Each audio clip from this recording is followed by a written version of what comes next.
This podcast is supported by AT&T Active Armor. Right now, our lives are on our phones. And with our phones full of live-streamed exercise classes, midday work calls, and nightly family video calls, there's no room for fraud calls. Thankfully, AT&T makes customer security a priority, helping block those pesky calls. It's not complicated. AT&T Active Armor, 24/7 proactive network security and fraud call blocking to help stop threats at no extra charge. Compatible device service required. Visit AT&T.com/activearmor for details.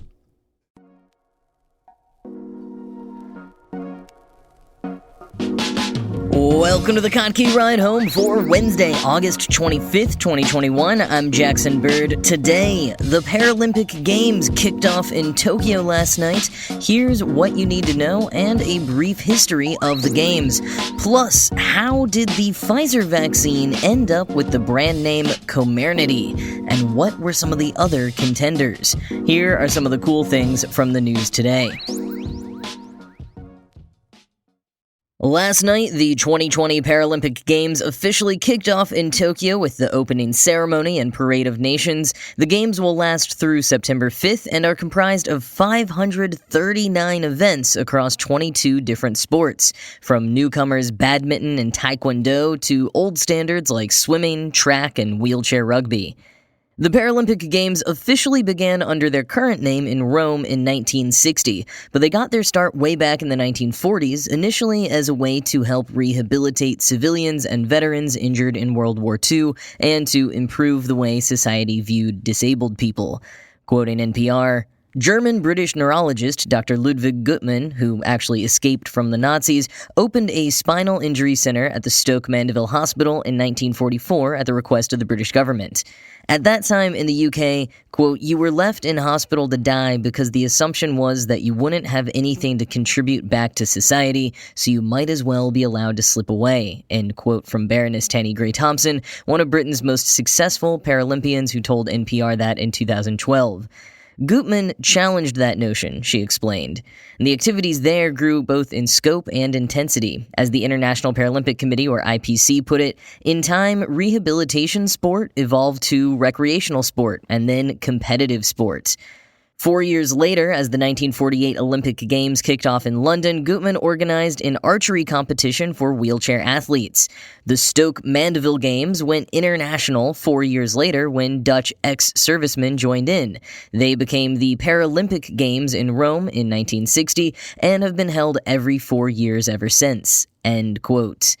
The first Winter Paralympic Games were in 1976 in Sweden. Originally, the Paralympic Games were held in different cities from the Olympics, but since 1988 and 1992, the Summer and Winter Paralympic Games, respectively, have been held in the same cities and venues as the Olympics. And by the way, there's a common misunderstanding that the para in Paralympic Games stands for paralyzed, maybe paraplegic, but, those words wouldn't apply to all of the athletes. Maybe you never even questioned it. The Paralympics just means the Paralympics. But in fact, the para comes from the Greek for beside or alongside, and is meant to describe how the Paralympics run parallel to the Olympics, and as the IPC says, quote, illustrates how the two movements exist side by side, end quote. In common reception, however, they don't quite exist equally. A lot of people, exhausted by the nonstop Olympic coverage, are burned out by the time the Paralympics come around, and limited press coverage means a lot of people don't even know that they're happening or what exactly they are. They've been getting more and more attention in recent years, though. The 2012 London Games were a big turning point in terms of recognition, coverage, and even corporate sponsorships. A big part of that being that London had a certain amount of pride at having hosted the very first Paralympic Games back when they were still the Stoke Mandeville Games. But this year might be another big turning point because this year marks the first time that the Paralympics will be getting prime-time coverage here in the U.S. NBC will be presenting a record 1,200 hours of programming of the Paralympic Games across their NBC Sports Network, their Olympic channel, and their main network channel, NBC. Finally, people interested in the games will have an easy way to keep up with them, and folks who've never really looked into it before might find themselves following along. Now, as I said before, there are 22 sports in the Paralympics this year, of which 2 are completely unique to the Paralympics, with no analog in the Olympics.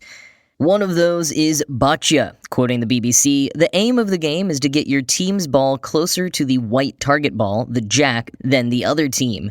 Once all the balls have been played, points are given with the side closest to the jack getting a point for every ball they have nearer than the other team's closest ball. The side with the highest score is the winner. End quote. Most boccia athletes have conditions affecting all four of their limbs, often muscular dystrophy or cerebral palsy. The other unique sport is goalball, one of several sports for athletes with visual impairments. Quoting again from the BBC, the ball must make contact with certain areas of the court, and once it has passed these points, those defending will attempt to block the ball with their bodies. Each game is split into 12-minute chunks, making it fast-paced. End quote. Other sports you'll see include sitting volleyball, triathlon, wheelchair basketball, wheelchair fencing, cycling, equestrian, powerlifting, canoe, and taekwondo, which, as I said, is new this year and is also the first full-contact Paralympic sport. Although wheelchair rugby athletes have certainly made their sport as close to full contact as they possibly can, that game is brutal. Definitely make sure to check it out during these games. But if you want a primer, I also highly recommend the 2005 documentary Murder Ball, which is what the original name of the sport was, just to give you an idea of how intense it is. Now, I mentioned how boccia is typically played by athletes with conditions affecting all four limbs, and goalball is typically played by athletes with visual impairments, and obviously sports like wheelchair basketball are played by wheelchair users. Some of the sports are designed for specific disabilities, and many of the sports have different classes based on different impairments. That's how you get 539 events across just 22 sports.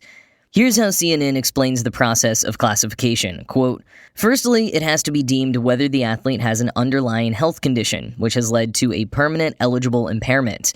The assessment is carried out by the International Sport Federation governing body, which oversees each individual sport. There are 10 different impairment types. They're often divided into 3 groups of impairment: physical, impaired muscle power, impaired range of movement, limb deficiency, leg length difference, hypertonia, ataxia, athetosis, and short stature, as well as vision and intellectual. Once it's been assessed whether or not an athlete has an eligible impairment, it then has to be determined whether the athlete meets the minimum impairment criteria. Each sports classification has rules to describe how severe an eligible impairment must be for an athlete to be considered eligible to compete. Examples of the minimum impairment criteria include maximum height defined for athletes with short stature, or a level of amputation defined for athletes with limb deficiency. The criteria is based on scientific research." End quote.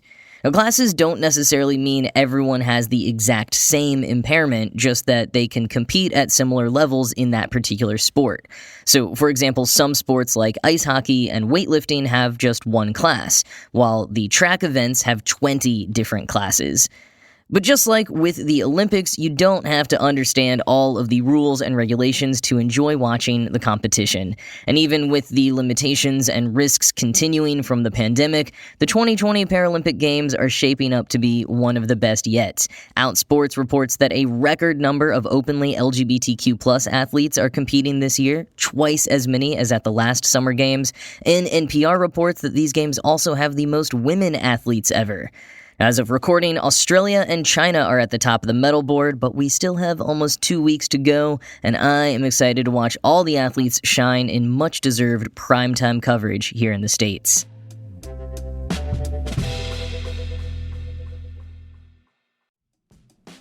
Carrying a credit balance month after month can feel like a never-ending cycle, but Upstart can help you on your path to financial freedom.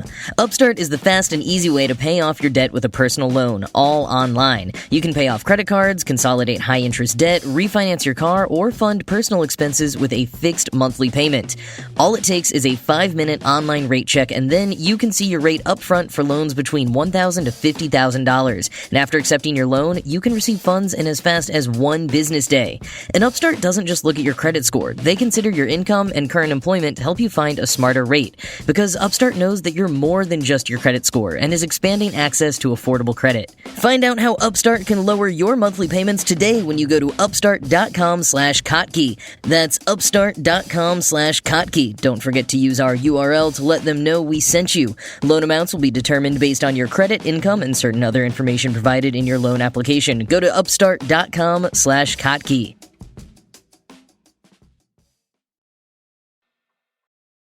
Hey car shoppers, Car Gurus here with your word of the day. Confident. You know, that feeling you get when you're about to rock an outfit so killer, it's going to drop jaws worldwide. What if you could get that feeling while shopping for a car? With Car Gurus, you can. Shop more cars than you'll find on other leading car shopping sites. Find a deal that's really, really great. And see all the details that matter, like mileage, accident history, even days on lot. All on Car Gurus. Then contact the dealer knowing your stuff and feeling more confident than, well, ever. Visit CarGurus.com today. Now that the Pfizer-BioNTech COVID vaccine has officially received FDA approval here in the US, the companies behind it are allowed to market it, which maybe, I don't know, they'll be able to do more successfully than anyone else has yet in trying to get the vaccine hesitant to get it. But along with that marketing means the broad rollout of its official brand name, Comirnaty. Comirnaty. C-O-M-I-R-N-A-T-Y. Comirnaty. The internet, as you can imagine, did not give them an easy time with this name. Twitter user Happy Farmer tweeted, quote, "Comirnaty, it's easy to remember. It's like saying community when you're drunk." End quote. And ICU doctor Nick Mark tweeted, quote, "I feel like the brainstorm session that came up with the name Comirnaty either ended too soon or went on way too long." End quote. Based on what naming experts are saying, I'm going to go with way too long and probably too many cooks in the kitchen. And when I say cooks, I mean CEOs. Here's the thing though, even though Comirnaty is getting all the attention right now, it's not actually news. It was announced as the brand name for the Pfizer-BioNTech vaccine at least as early as December 2020, and Beth Snyder-Bullock, senior editor at Fierce Pharma, did a great write-up back then talking to the folks who came up with the name, specifically Brand Institute, one of the top naming agencies in the world. Scott Piergrossi, Brand Institute President of Operations and Communications, told Fierce Pharma last year, quote, "The name is coined from COVID-19 immunity and then embeds the mRNA in the middle, which is the platform technology, and as a whole, the name is meant to evoke the word community." End quote. And continuing from Fierce Pharma, quote, "The goal in naming drugs is to overlap ideas and layer meaning into a name," he said. In this case, the high-priority concepts the team started with were COVID immunization and the mRNA technology. The clients themselves came up with community as an image and association they wanted to elicit, Piergrossi said. End quote. Fair enough. Mike Carr from the Namestormers agency, who have named things like Angry Orchard and CarMax, told the Intelligencer, quote, "We always give clients an honest assessment. This is about as bad a name as I've seen." End quote. Other naming professionals the Intelligencer spoke to were a bit more sympathetic. Michael Beirut from Pentagram Design, sounding very much like me anytime I try not to get immediately mad at an interface redesign on a social media platform, said, quote, "I try not to be too harsh with new names because the problem with new names is that they're new." End quote. And Margaret Wolfson, founder and creative director of River and Wolf, told the Intelligencer via email, quote, "The creators of this name packed all these spot-on allusions into 4 syllables. That's not an easy thing to do, especially given the hyper-strict regulations and issues around pharmaceutical naming and trademarking. The name might be a little difficult for some speakers to say, as Mirnaty doesn't quite roll off the tongue and just misses the mark as an elegant sound. That said, people will get used to that, and the melding of relevant concepts makes it a winning mark." End quote. Molly Davis, chief storyteller and strategist at Juan Supona, had similar thoughts, quote, "Often when there are many naming objectives, the real story behind the name gets lost, and the effort is just to appease executives. At first glance, Comirnaty feels as confusing as these few years have felt." End quote. And Intelligencer made a point to emphasize that Davis accidentally misspelled Comirnaty in her email, something I did several times while drafting today's show. Comirnaty isn't the only name for the Pfizer vaccine, though. That's the brand name, but it has a generic name, too. Tozinameran. Tozinameran. Tozinameran. Piergrossi from Brand Institute explained to Fierce Pharma last December that the tozina part, quote, "is the invented prefix required by the World Health Organization, while the second half, marin, is the required suffix for the new mRNA vaccines," end quote. So that one was pretty much decided for them, but there were other contenders for the brand name. Comirnaty could have been Covuity, Arnax-Covi, Covimirna, or RNXtract. And honestly, I don't know if I like any of those better. I similarly don't know how to pronounce them and would not remember exactly how they're spelled. But now, you may have heard of Moderna's COVID vaccine brand name, which is objectively better in every possible way. They're going with Spikevax. I mean, how cool is that? It sounds awesome. It clearly references the spike proteins from COVID-19 and the vaccine, and it's both easy to pronounce and spell.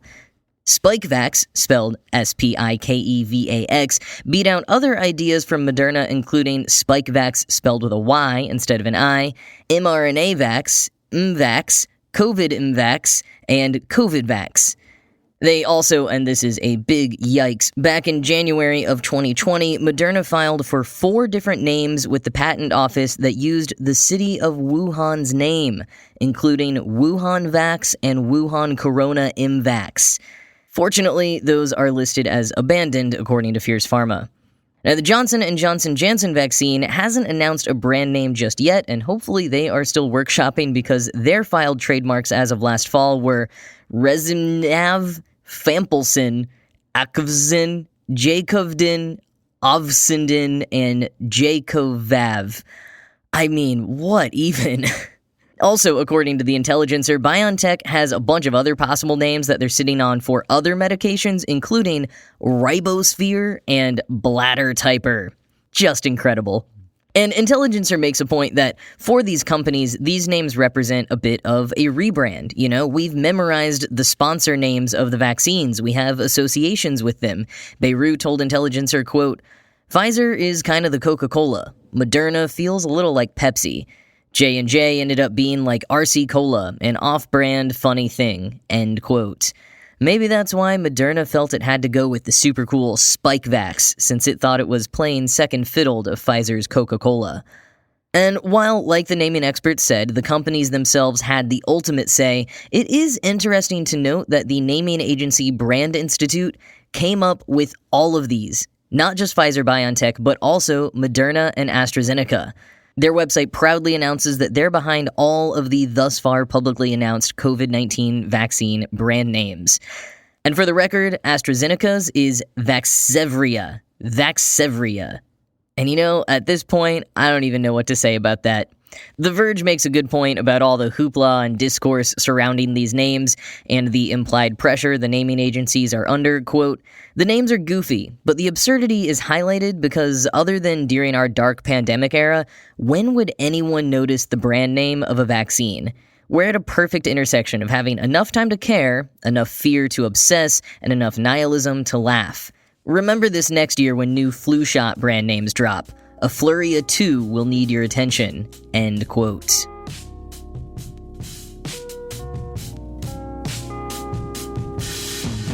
So remember 5 years ago when all those Galaxy Note 7s kept exploding? Well, it's happened again.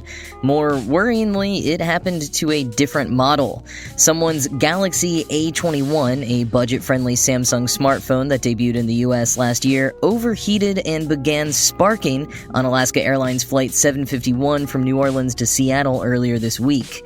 The flight crew put out the fire, which thankfully occurred just as the plane landed at its destination, but the cabin was smoky enough that passengers ended up evacuating on slides. There were minor injuries to 2 passengers, but everyone else was alright. Was this just a one-off event, or do we need to be careful with Galaxy A21s? No word from Samsung just yet as of recording. In other news, right on target for my prediction, Starbucks has officially launched their pumpkin spice line, nearly a whole month before fall officially begins. Even though it comes in cold brew form, if you're not ready for pumpkin just yet, they also launched a new flavor in the US and Canada, the Apple Crisp Macchiato. With brown sugar and caramelized spiced apple, it sounds like an apple pie in a cup. Also kinda too fall-ish for me just yet, but I don't know, I mean, we make apple pies for like 4th of July sometimes, right? So maybe just pretend it's a summery blend of America in a cup. Take an iced one to your next barbecue. Well, that's it from me for today. As always, this show was produced by Ride Home Media and Kottke.org. I am Jackson Bird, and I will talk to you again tomorrow.